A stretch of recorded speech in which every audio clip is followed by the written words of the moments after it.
Selamat pagi pemirsa. Gebrakan kebijakan yang dilakukan Presiden Amerika Serikat Donald Trump di awal pemerintahannya memunculkan kontroversi baru di berbagai sektor, baik politik, ekonomi maupun kebijakan luar negeri. Kebijakan ekstrim berbasis nasionalisme yang dibungkus dengan slogan America First dikhawatirkan akan mengubah tatanan global hampir di segala sektor. Ekonomi diyakini menjadi salah satu sektor yang bakal paling terdampak karena kebijakan tarif perdagangan Trump yang dilandasi satu niat egois dan populis, yaitu merundung dan menjaga lawan. Nyaris tidak terlihat itikat baik Trump untuk merangkul warga dunia. Pemirsa, inilah editorial Media Indonesia di hari ini, Senin 10 Februari 2025, dengan tema Memitigasi Trump Effect bersama saya Leonard Samosir. Dan Anda semua juga bisa ikut menyatakan pendapat Anda nanti dengan menelepon nomor telepon 0215839900. Dan pemirsa, pagi ini telah hadir bersama saya anggota Dewan Redaksi Media Group, Ade Alawi. Kang Ade, selamat pagi. Sehat-sehat, Kang? Kita bicara soal Trump Effect. Ya. Banyak orang yang mengatakan mungkin karena juga kurang cukup pengetahuannya. Ngapain sih peduli dengan apa yang dilakukan Trump? Sebenarnya kalau secara langsung, apakah efek dari tindakan Trump ini benar-benar akan mempengaruhi hidup orang Indonesia, kita, atau bagaimana? Ya, dampaknya bisa langsung dan tidak langsung ya. Yang langsung misalnya terlihat ada penangkapan 2 WNI di Amerika ya, karena diduga sebagai imigran gelap ya, sebagai undocumented worker. Nah ini saya kira dampaknya, tetapi saya kira secara ekonomi ya luar biasa menurut saya. Luar biasa dalam artian kita bisa saja mengalami dampak dari bagaimana misalnya secara terbuka Trump ini mengumumkan perintah eksekutif, yakni memberikan tarif impor ya terhadap barang-barang dari China. Nah sementara kita Indonesia ini kan mitra dagang utama China ya, di mana produk-produk Indonesia juga komoditas Indonesia, sejumlah material juga baik itu mentah ataupun sudah jadi itu diekspor ke China. Kemudian China mengekspor lagi ke Amerika. Jadi ada beberapa material yang memang diekspor ke Amerika, itu bagian di dalamnya ada material dari Indonesia. Ini jelas akan terdampak juga Indonesia. Jadi ini saya kira persoalan yang seharusnya diantisipasi oleh pemerintah. Bagaimana ketidakpastian politik global, geopolitik yang terus memanas, kemudian sekarang ini memasuki pada wilayah yang saya kira bukan lagi ngeri-ngeri sedap, tapi ngeri-ngeri seram juga ya, ketidakpastian ekonomi global. Kalau kita melihat kan ada beberapa hal yang sudah dilakukan pemerintahan Prabowo ini untuk kemudian juga memainkan peran internasional. Kita lihat Indonesia yang sekian lama yang lalu masih berpikir-pikir, akhirnya masuk jadi anggota BRICS. Apakah itu kemudian serta-merta bisa memberikan peluang alternatif kalau kemudian memang Trump Effect ini benar-benar menekan ekonomi Indonesia? Ada 3 hal yang saya kira harus disiapkan oleh pemerintah. Yang pertama, yang utama tentu saja adalah bagaimana pemerintah ini menyiapkan diplomasi secara intensif ya, agar Indonesia ini tidak menjadi negara yang kemungkinan nantinya akan terkena tarif juga seperti itu. Nah ini saya kira sangat penting, bagaimana pendekatan Indonesia dilakukan para diplomat kita kepada pemerintahan Trump di sana. Kemudian yang kedua adalah dari kita sendiri ini ada blessing juga sebenarnya.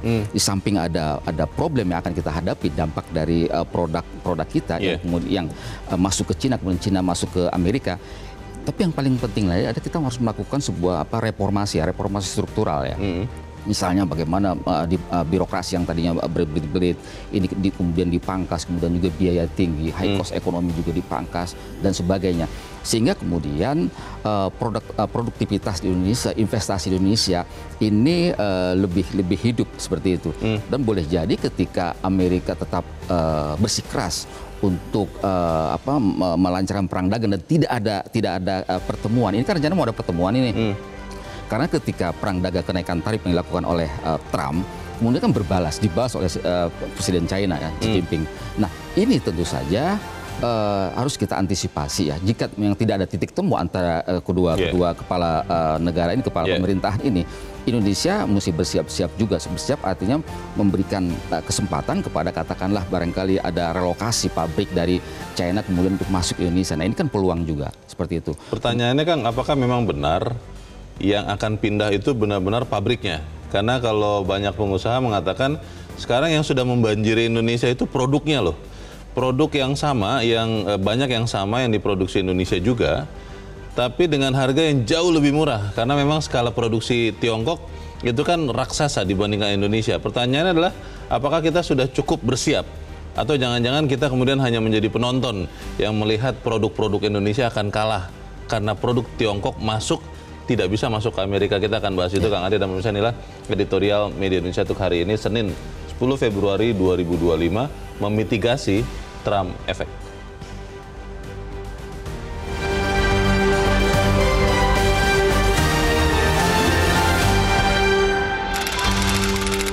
Memitigasi Trump Effect.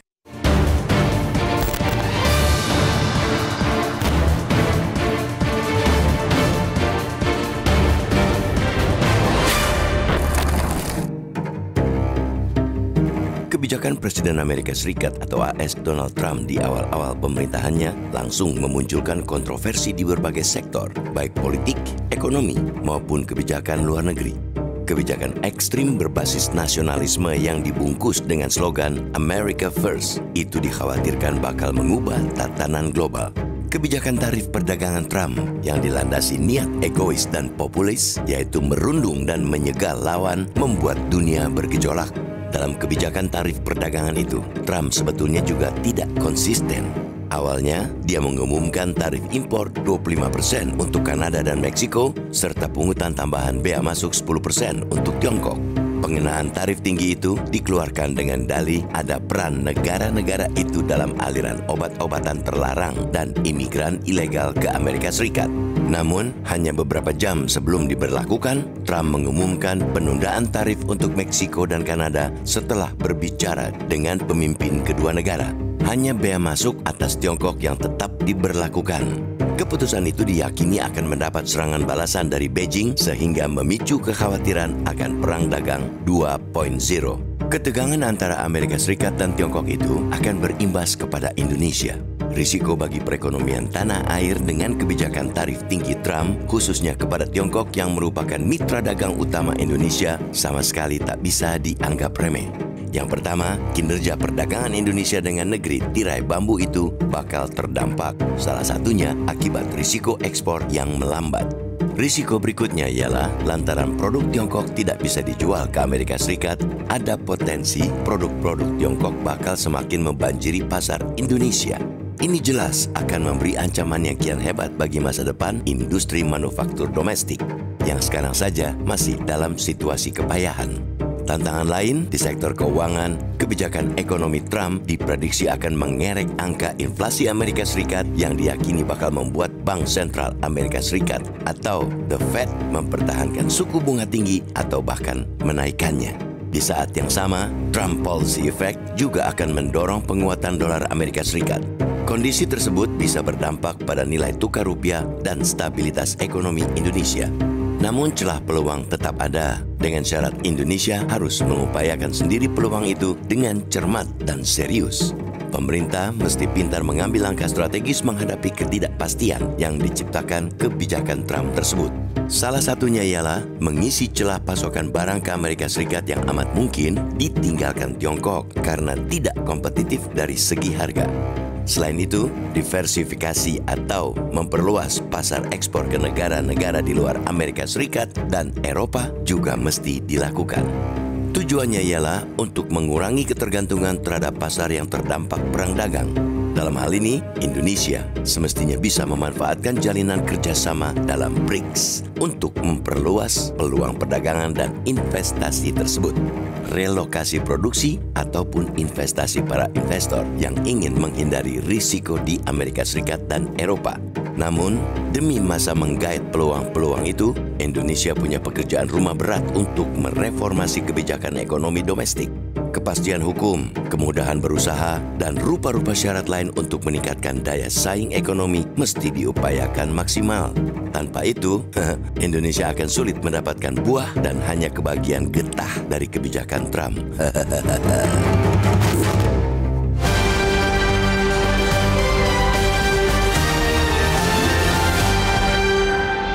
Di bagian berikut Anda bisa ikut menyatakan pendapat Anda terkait editorial pagi ini. Pemirsa, untuk saat ini tetaplah bersama kami.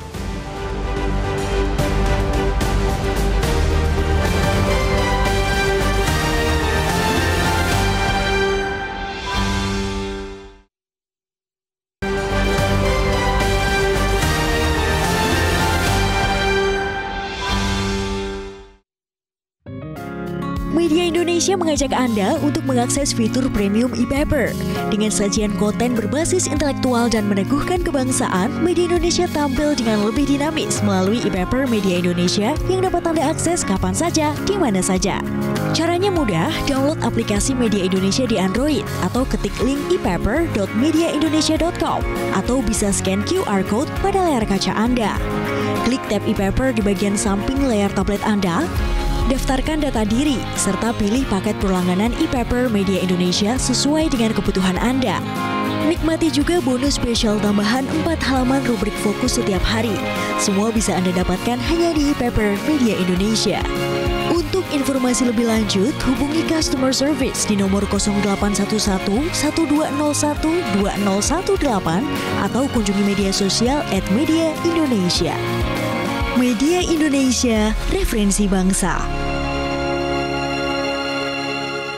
Terima kasih Anda masih bersama kami pemirsa, dan sekarang kita juga akan mendengarkan dulu ya Kang Ade pendapat dari pemirsa Metro TV. Saat ini kita sudah terhubung dengan pemirsa Metro TV di Batam, Kepulauan Riau. Ada Pak John Veto. Pak John, selamat pagi. Selamat pagi Bung Leo, selamat pagi Mas Adi, salam sehat selalu. Ya. Salam sehat. Pak John, kalau Batam itu kan salah satu pusat industri, apakah Anda sudah merasakan ada dampak Pak dari kembali memerintahnya Donald Trump ini Pak? Mitigasi from effect ini yang dibedah pagi hari ini ya, karena ini memang sejak Trump dilantik jadi presiden kan gejolaknya kan udah mulai nampak. Tapi kalau di Batam ya, karena kita Batam kan industri kan bukan untuk konsumsi kita juga, Bung Leo. Yang punya kan pabrik-pabrik itu yang punya kan Jepang ya, kayak China, ada juga Eropa, kan Amerika tidak begitu apa. Nah, tidak begitu. Cuma kita nanti dampaknya banjirnya barang-barang buatan Cina ini yang kita dampaknya nanti. Di Batam sudah banjir Pak. Produk-produk dari Cina itu sudah banjir Pak atau belum? Produk Cina kita udah biasa, Bang. Tapi kan kelas Batam ini kan agak berbeda, Bung Leo. Kalau Batam ini kan kayak biasa aja produk Cina ini nggak begitu apa sangat lah kalau di Batam. Karena di Batam kan di produk ada juga yang produk brand itu kan, branding apa kan. Bermerek ya. Nah, jadi tidak begitu dampak. Cuma yang berdampak itu nanti yang tenaga kerja kita di sana. Yang itu yang disasar awal-awal sama apa kan. Cuma ini makin apa nih, makin memanas ini Bung Leo. Boleh kita tengok nanti ya. Ini perlawanan ini tidak akan efektif ini Donald Trump ini. Kenapa? Tantangannya aja yang begitu apa? Dia musuhi Meksiko, Kanada, sama lagi masalah Panama. Ini masalah Gaza lagi mau dia apa kan? Ini kan kacau nih. Apalagi Cina, dia akan tunduk juga nanti ini. Ya. Ini Donald Trump kan pernah kita bedah juga 5 tahun yang lalu dulu kan. Manusia yang unik di dunia. Kan satu ini Donald Trump. Pak John, yang orang-orang khawatir juga Pak melihat nilai tukar rupiah Pak. Kalau kita lihat kan sekarang perlahan tapi pasti udah di atas 16 ribuan ya. Kalau kita melihat ini kira-kira ini kan akan memperberat juga pengusaha yang mungkin impor. Seperti apa Pak pendapat Anda Pak? Ini yang kita takuti. Kita takuti juga itu. Ini multi efeknya kan gini juga kita dapat maka kita juga Bung Leo. Karena kita kan perpolitikan kita kan belum juga stabil. Ekonomi kita kan tidak stabil. Kan? Apalagi dolar kan fluktuatif ini. Nah, apalagi kita masuk lagi sekarang ke BRIC ini kan. Ini kan tambah seru juga. Apakah nanti kita di BRIC ini apakah Rusia itu bertanggung jawab sama kita? Kalau menurut Pak John yang bisa dilakukan pemerintah Indonesia sekarang apa Pak? Karena ini kan fenomena global ya. Ketika kita lihat rupiah melemah sebetulnya karena dolarnya yang sedang menguat. Ada yang bisa dilakukan pemerintah tidak menurut Anda, Pak? Kalau kita kaca kepada Krismon, Bung Leo, Bung Hadi, yang bertahan itu kan kita dulu kan cuma yang bisa utuh Indonesia ini kan di segi UMKM, ya, pedagang-pedagang kecil apa itu, ya tidak begitu menyerap uang-uang apa banyak, cukup dengan apa rupiah kita aja. Nah, itu aja yang diapakan oleh pemerintah. UMKM yang dikembangkan udah selesai kita. UMKM ya. Jadi kita memproduksi produk kita sendiri gitu. Itu aja. Oke. Memproduksi dan kemudian memasarkannya untuk di dalam negeri. Terima kasih Pak John Veto di Batam, Kepulauan Riau untuk pendapat Anda. Selamat pagi, Pak. Yang suka dibilang orang adalah orang Indonesia punya pasar besar kok. Produksi sendiri, saling menjual sendiri, bisa kok hidup sendiri karena semua bahannya ada di Indonesia. Tapi itu kan teorinya. Iya. Bagaimana, Kang? Ya, kemampuan Indonesia problemnya adalah pada bagaimana menciptakan barang yang berkualitas ya. Berkualitas baik secara kuantitas juga banyak, kemudian secara kualitas juga oke gitu. Problem kita di situ. Jadi ketika kita bergabung dengan BRICS, saya kira ini tidak akan bermakna apa-apa kalau dari kita sendiri tidak ada perubahan. Nah, mengapa kita perlu menciptakan produk-produk yang berkualitas dan masif ya? Baik. Itu sangat penting ya, karena dengan demikian Indonesia mampu menaikkan bargaining position di mata dunia. Nah ini saya kira sangat-sangat penting sekali ya. Jadi di samping itu pula perlu juga ada kepastian hukum di Indonesia. Jangan sampai kemudian hukum di Indonesia ini tidak jelas, tajam ke bawah, kemudian tumpul ke atas. Nah, jadi ketidakpastian hukum ini problem juga nih bagi keraguan investasi untuk masuk ke Indonesia. Kita harus jeda dahulu Kang Ade, dan pemirsa tetaplah bersama kami, Editorial Media Indonesia segera kembali.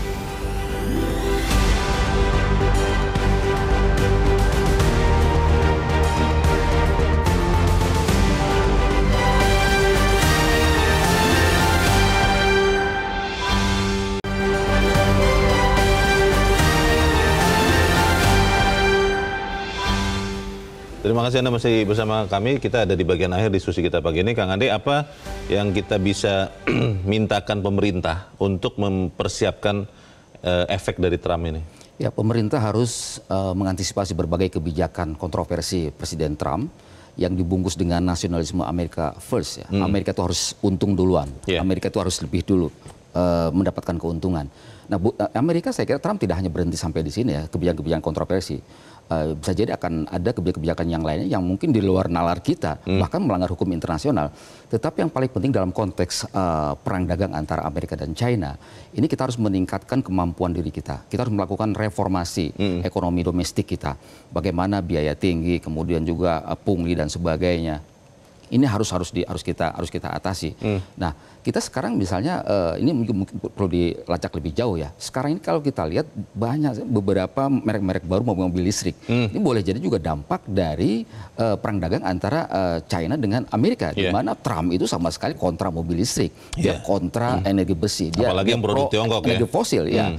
Nah, ini jelas menurut saya mesti diantisipasi lagi. Bagaimana ketersediaan kita, misalnya kita menyiapkan baterai-baterai mobil listrik juga ini harus betul-betul efektif, produktivitasnya tepat sasaran.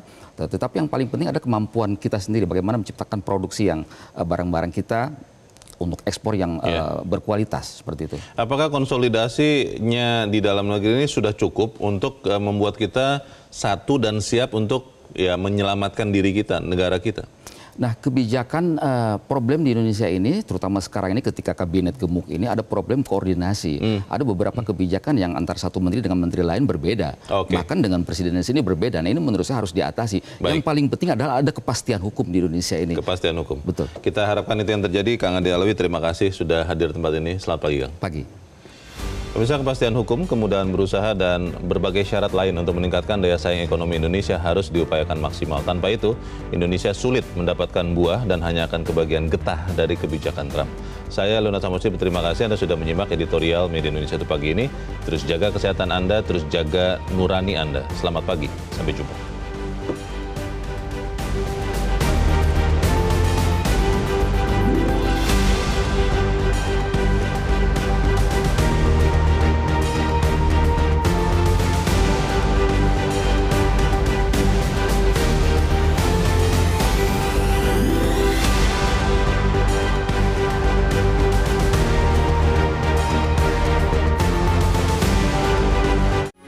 Metro TV.